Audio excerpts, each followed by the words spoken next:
Thank you, Mr. Speaker. Colleagues, on March 31st, during a remonstrance, was clear that it was only a matter of time before the majority party came after your kicker.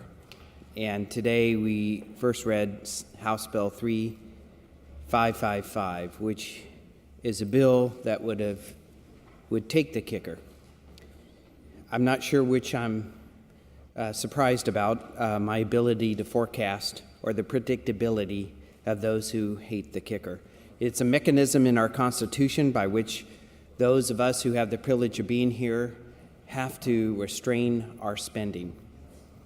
And it is affirmed again and again and again by Oregonians that they want the kicker in place on the personal kicker because we have a credibility gap.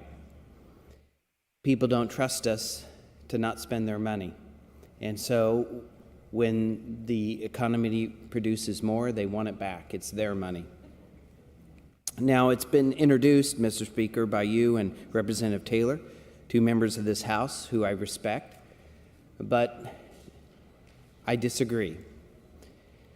In your press release, Mr. Speaker, you said that this was an issue of the right priorities and that education had been underfunded, higher education. You list some priorities. I want to remind you that there is only one party in charge of Oregon, one party in the legislature, one party in the executive, and an executive of that same party which has made all the judicial appointments for the last 28 years. If there is a question of priorities, Mr. Speaker, perhaps you should look inward, not outward, for Oregonians to somehow validate the mispriorities of your budgeting.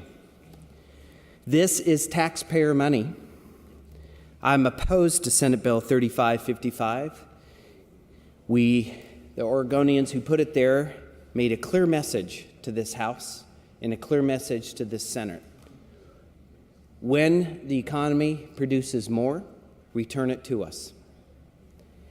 If this truly was a priority, if it was really a priority such that you would want to overrule the will of the people in the Constitution, for which we all swore an oath to uphold, then why didn't one party that runs the state of Oregon simply make that choice? Because now at $1.8 billion after this latest forecast, over $2 billion, more additional money. And yet, Oregonians, it's not enough. And my prediction is, for this one party in charge of Oregon, it will never be enough. They want your money, they want your kicker, and they're prepared to blame you for their bad priorities. Thank you, Mr. Speaker.